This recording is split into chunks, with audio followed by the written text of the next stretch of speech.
2022 and the Formula One season of 2021. There's a full house in here and the home favourite is on pole. They've been making their way to the circuit throughout the morning. 26,000 fans plus travelling by C1 tyres. They are the hardest in the Pirelli compound. We see them here on the banking around the final corner. Here's the starting grid then. 6th pole in 7 races for Max Verstappen. Lewis Hamilton alongside him for the 6th time this season. We do. It's not been the first time we've had this front row, but very, very excited to see these two up there. The best in the world right now. And they've had some tricky turn ones in the past, so I'm really, really looking forward to this race getting underway. Well, look, we got as far as Copse before they collided at Silverstone the last time. Mary today, he's going long. He's got to try something different. He knows how quick that car is. His teammate's on pole position. So, yes, I think Checo will be doing an unusual strategy today. They've completely swapped the power units and they've taken the hits as a result of that for Sergio Perez. They knew that was... It's just lovely to watch the cars through there. It's a completely different line than you would think, the high line, but it works and it looks so cool on TV. Kind of slingshots you out, doesn't it? And back into it again. Don't count out Ferrari today. They've shown pace. Charles Leclerc fastest in one of the practice sessions and also in Q1. Carlos Sainz crashed in FP3. Under pressure, but it is super pressure from the fans here. So he really does need to get a nice clean start off the line. When he does, he can breathe.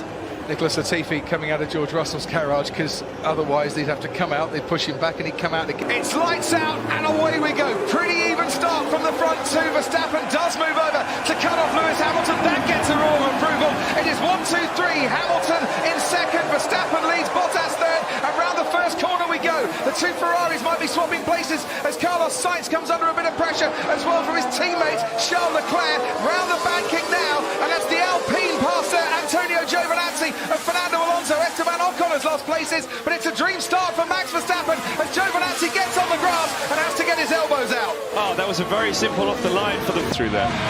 They say it's a bit like Monaco. It could be a procession, but it's a lot higher speed than Monaco, and I haven't seen any boats since we turned right to come off the beach road first thing this morning. And Nikita Mazepin has got past his teammate Mick Schumacher and up into 17th place. Sergio Perez is ahead of Nicholas Latifi in 19th. Giovinazzi's lost 3 places. He's down in 10th at the moment. Alonso a big gainer for this race. Yeah, it's a very straightforward start for the first two. Valtteri, not such a good start. It's been quite a regular thing for him of late, but then a little bit of a lock-up from Pierre Gasly. Looks like the Ferrari's going to be able to get him on the exit, but they just can't as he gets a good exit from turn 1 from Tarzan. Into turn 3, really exciting with the Ferraris down low, trying a different line, and then Fernando around the outside. I don't know how he does this afternoon as Esteban Ocon chases down his teammate Fernando Alonso. We can go to Sky Race Control with Karim Chandler. Yeah, thanks, Crofty. I've been listening into Daniel Ricciardo's radio. They've given him a bunch of instructions in terms of driver default, which basically means changing some of the... To make Max jump early, or too early, but if Max has a 10-second lead, it all goes out the window. And that was the message I was getting when I was talking to a few people down at Mercedes today, as once again Alonso takes the high line. Esteban Ocon tries the undercut. Whilst we see the practice out on the track, and this is Esteban Ocon, cheeky, committed, bold. Oh, how squirrely did Alonso look coming out that turn? But he wasn't able to cut him off at the exit, so Fernando with that wide line is only a matter of time before he gets past. We'll see whether he manages to do it. Line from McLaren, we know smoking's bad for you, but the car has stopped smoking, and from McLaren they say there's no issue with Daniel Ricciardo's car. Okay, so whatever he did, Karim was talking about on the steering wheel, has worked. And a quick one, Mick Schumacher, you saw him in the pit. Is struggling to get past Nikita Mazepin in the Haas. We've got the Red Bull, which is the fastest car this weekend, struggling to get past the slowest car this weekend and locking up as a result of it. Out in front, 3 seconds the gap. Verstappen over Hamilton. Let's go to P2 with that engine issue. And this, I think, is coming into play here. Verstappen's got the experience on long runs and Lewis Hamilton doesn't. He did actually have a long run in FP3 though on the soft tyre, but you know, you're talking about calm and very composed, but I'm sure it's a very different matter in the cockpit as Ferrari say let's go to plan B. Now is that a shorter first stint, I wonder? Try and gain some clear air, some track you can see around the final corner. So I wonder how long before Max Verstappen has a chance to lap his teammate, who might be in a very good position to just hold up Lewis Hamilton a touch and play the team game. They don't do that, do they? Teams in F1? I'm sure they might be thinking about it, albeit accidental, because A two-stop, Red Bull start to think so. They've just told Max, we think Lewis is switching to a two-stop. so Okay, Max, Hamilton potentially switching into a two-stop. Looks like he's been given the hurry up. Last lap at 14.7. Gap at 2.8. So what does Max Verstappen do now? Does he respond by pushing a couple of tenths of a second slower after the new directive to slow pit stops down that was brought in at Spa but never used in the rain there? Exactly. Sergio Perez, fastest lap. Behind Charles Leclerc if they can, or behind Carlos Sainz if they can, and run the race from there. Vettel has just pitted. He was 2 cars behind us. Yeah, you'll be able to go miles faster, like... Maybe even Sergio Perez on Nikita Mazepin, but no overtakes doing so far. Ted, down to you. I can hear some wheel guns being practiced in the pit lane, but it's so early for a pit stop. We'll see what Vettel makes of it. Maybe he had a cause to come in so... Decent little tussle emerging between George Russell and Lance Stroll. Takes me back to the days when those two were battling it out for the Formula 3 Euro Series title that Stroll won that particular year, but they were very close championship rivals that particular season. Outside, round the outside now, and I think they've been joined by millions around the world, quite frankly. Any thoughts, by the way, that Sergio Perez might be in a position to hold up the Mercedes of Lewis Hamilton? Forget that. He's lapping pretty rapidly. One stop, because he is pushing those tyres harder, or maybe he'll have to go to the two-stop like Lewis, if Lewis is going two-stop. We still don't know. Is that an easy thing to do? If you're told we want 1:15.0s, 1:14.9s, is it an easy thing for an experienced driver to drive to that time or not? It is. Spot on. It has opened up nicely as Sergio Perez once again goes for a move on Nikita Mazepin. Into the chicane he goes, and he does make his way finally past the Haas and up into 17th place. Long afternoon, Red Bull are running their race. As it stands at the moment, 3.5 seconds between Verstappen and Hamilton on lap 17, and we're watching the battle for 11th place, which is currently held by George Russell. He makes his way through turn 8, where his teammates Nicholas Latifi went off in qualifying yesterday. One of 2 red flags brought out by both Williams. So on the last lap at the fastest first sector of the lap, and that is mostly long corners, so he is pushing. He's not cruising, so he is not taking it easy, let's say. Certainly not. So positions gained and lost then at the start of this race. So at this pace... Of George Russell going to Mercedes for next season. Yeah, it does, and Valtteri's had some fantastic moments in his career at Mercedes, some amazing pole positions and victories, but he just doesn't have the consistency of someone like Lewis. Not quite going to get the move. Yes, he does actually on the outside. Great move by Checo Perez at DRS. But yeah, Hamilton getting lots of instructions there. But I think he's struggling to hear on the radio. All that we hear from him is repeat, repeat. He's really struggling. Bottas, by the way, Himself in that position. Exactly. A gap to Verstappen at 3.7. Last lap at 15.3. Repeat, man, repeat! The Dutch fans making that much noise. We're on board now with Sergio Perez. Robert Kubica is the car ahead of him. Kubica deputising for Kimi Raikkonen, who tested positive for COVID. Kubica in his first race since Abu Dhabi 2019 and getting overtaken there by Sergio Perez, who's up into 15th and in standards. But if Hamilton couldn't have closed on Max Verstappen on his previous set of tyres, then, well, they'll be looking for more performance on this yellow medium tyre. We have seen that, haven't we, Crofty? They did do one of the qualifying sessions. Aha! Max is going to react. That's all he has to do today. Just cover Lewis. I was going to... Valtteri Bottas. Yeah, it's a big gap, isn't it? Hamilton still pounding in those purple sectors. Valtteri Bottas leads from Max Verstappen and Lewis Hamilton. We can bring in Christian Horner from the Red Bull. So, of course, they've got Valtteri ahead of us, so it's going to be interesting to see what they do with him. Well, I think we know what they're going to do with him, correct? I think they'll be sticking him on a one-stop. Yeah, thanks for that. It's going to be interesting. I think the two-stop looks a quicker race, so if they're doing that, that's obviously tactically, but... And you don't want to be picking up marbles on your tyres, although Sergio Perez doesn't care much, because once again, at the chicane, he makes an overtaking move, this time on Yuki Tsunoda. Perez up to 14th. Oh, if he hadn't have been knocked out in Q1 yesterday, what could Sergio Perez have been doing on this track?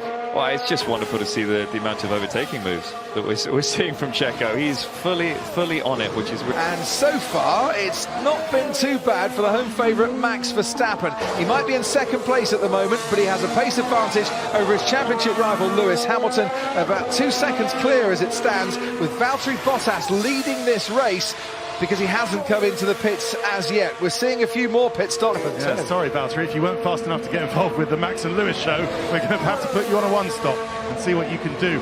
Lewis has great pace on these yellow tyres, isn't he, Crockley? Yeah. Really good pace on the medium tyres. So we've seen Pierre... Dirty air covered by the Red Bull.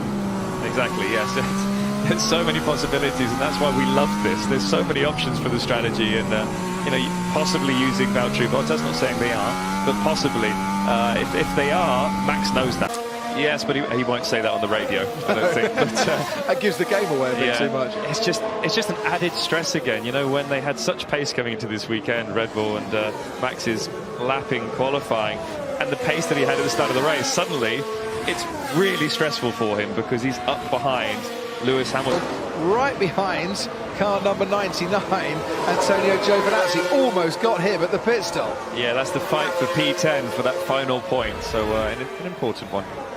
So this is how Fernando Alonso got overtaken by Pierre Gasly. The best way to run this race now. All will be revealed at the end of 72 laps, but I tell you what, Max Verstappen has caught Valtteri Bottas at a good time here with DRS usage down the main straight if he can make this move into... whereas Max is pushing this hard in the dirty air behind the race leader Valtteri. So the view from Valtteri Bottas's Mercedes.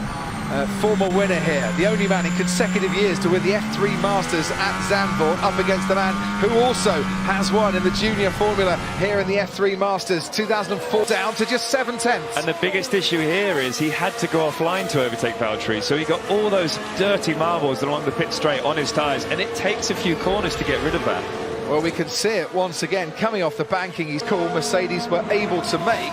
However, Red Bull still have a pace advantage, and look at the gap now. It's over 1.5 seconds. So by the time they get to the next DRS zone, then there's nothing that Mercedes can do to use that DRS because he's too far clear. Bottas now finally comes. It's quite a claim there, Jensen Button. Well, he was though, wasn't he? I mean, but yeah, this is also a circuit. I get what Lewis is saying. This is a circuit that you can really catch traffic in a good place or in a really bad place through these high-speed corners. There's just no way of letting their pace is so much better, it seems, than Valtteri. But just going back to what we just saw on board there with Lewis through turn 2, that snap of oversteer on the exit, that's what called Sainz out in practice yesterday morning in FP3. That was a bit of a moment, and you don't want to be doing that too often, and it's also going to damage that rear left, so he is struggling a little bit.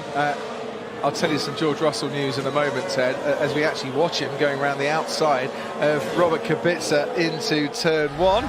The Williams special advisor next to me rather likes that particular move. I like special. It's just in the background, so both Alpines pitting, and Alonso still ahead of his teammate, which will be très frustrating for the Frenchman, I'm sure. Giovinazzi into the pits for a second time.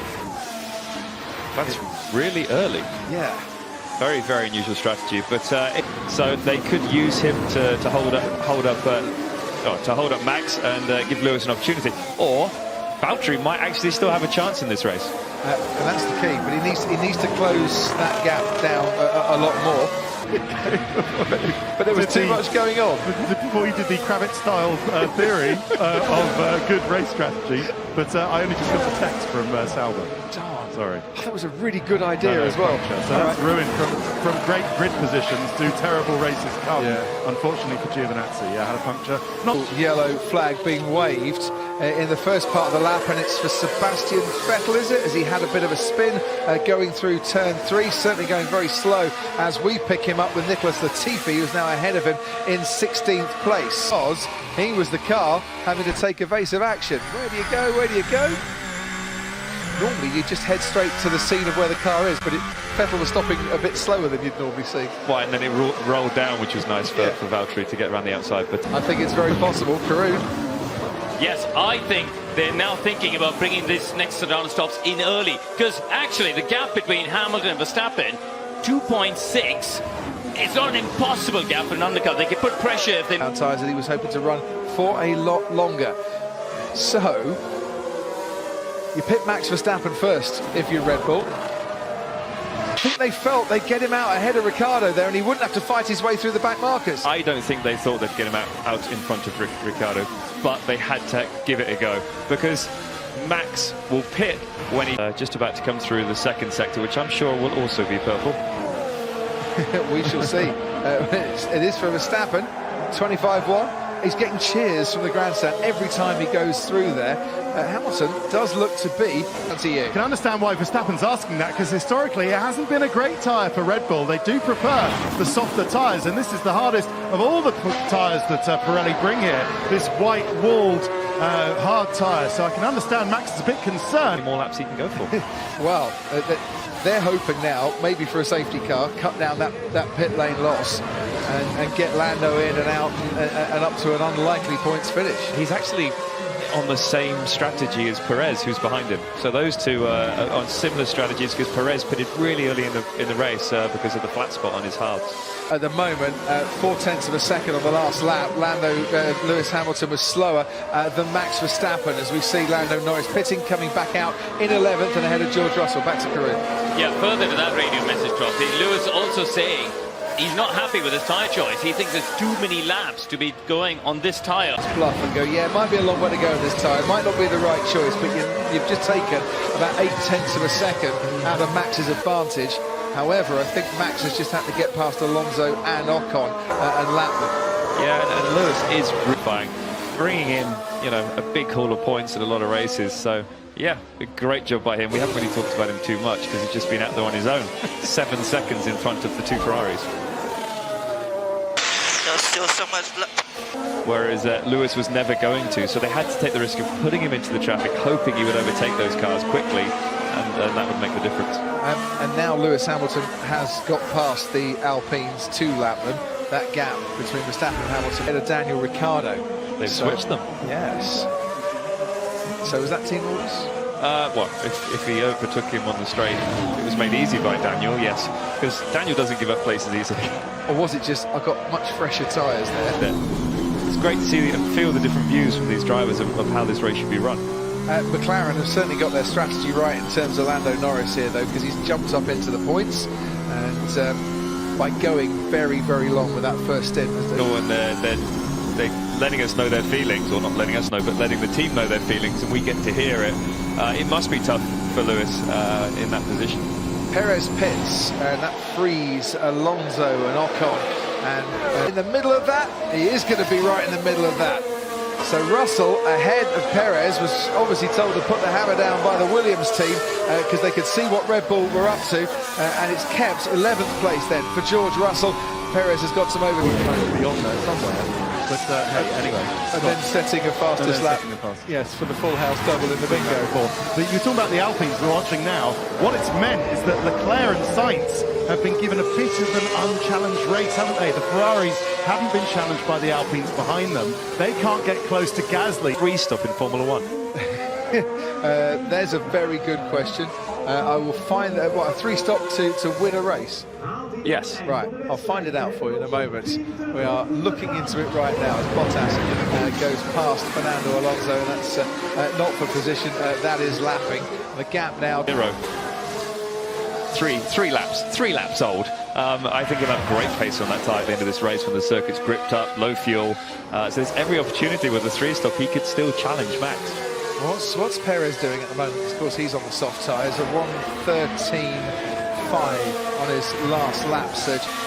Dutch Grand Prix here at Zandvoort. We've waited a long time, and it's giving us a fast and frenetic race. Strategic battles and headaches on the pit wall throughout the 53 laps, but it's Verstappen, Hamilton and Bottas the 1, 2, 3, as it was off the grid.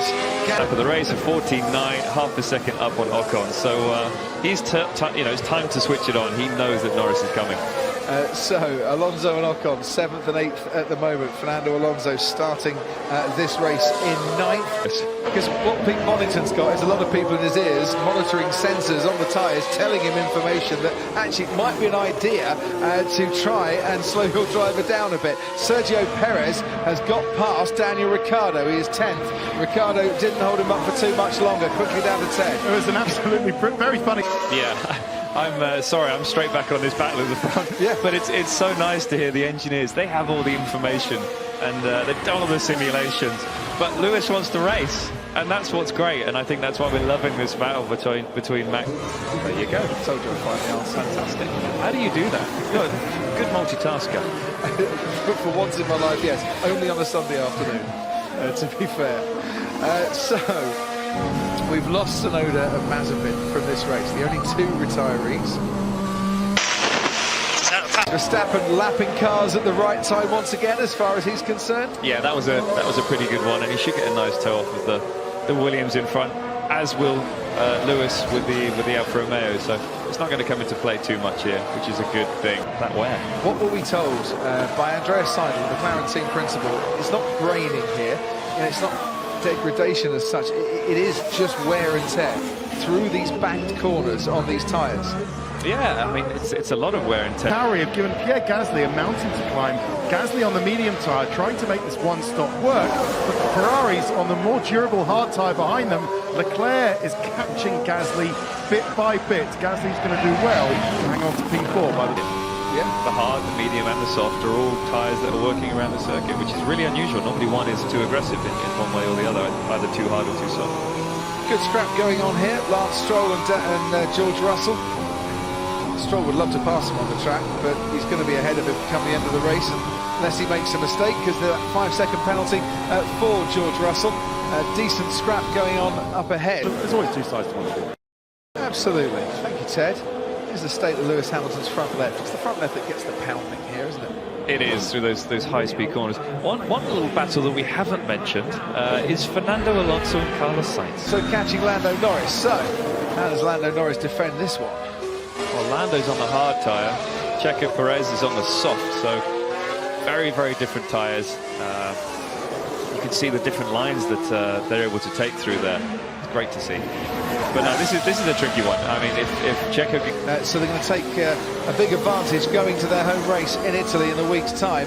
McLaren just desperate for as many points as they can finally muster after a poor qualifying yesterday. And that's how Fernando Alonso has gained on Carlos Sainz in the last few laps. And on different laps, and it gives this really exciting racing now. He'll have done a lot of smiling, Fernando Alonso, this weekend, because he knows what this sort of fandom is like.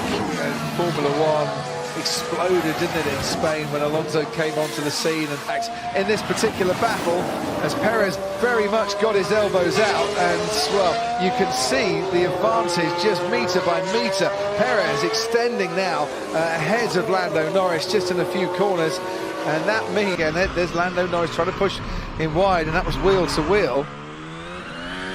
They're robust if you hit them in the right places, these cars. Yeah, that was a big lift of the tyre and suspension. You could hear the wheel spin. Did Norris think he still had the right to that corner, and it was fair to...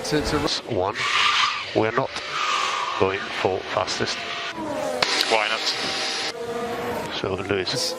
That's we're going to protect second for Lewis, third for you. This was the slow stop for Valtteri Bottas. And they have now built in a delay in between. He can set a fastest lap. Chances are Hamilton is going to be able to go quicker when he then pits. But to me, it's a risk. It's a risky one unless they feel that Red Bull on that last lap. It's a big risk if Max has an issue. You know, if he locked up, ran wide, he would have been through if he went through the gravel. So. It's a tricky one, and it's something that's new to Formula One since we've got a point the fastest lap, obviously. Yeah. I never had this when I was racing. There's this fight for Max. He hasn't just got it easy. It's not a walk in the park. It's tough, and he's racing against the best guy in the world, one of the best guys in the world, Lewis Hamilton, 7-time world champion. For Max Verstappen, who crosses the line to win the Dutch Grand Prix. Tiesto waves the flag. Turn up to the max. Listen to that roar. Wow, fantastic, isn't it?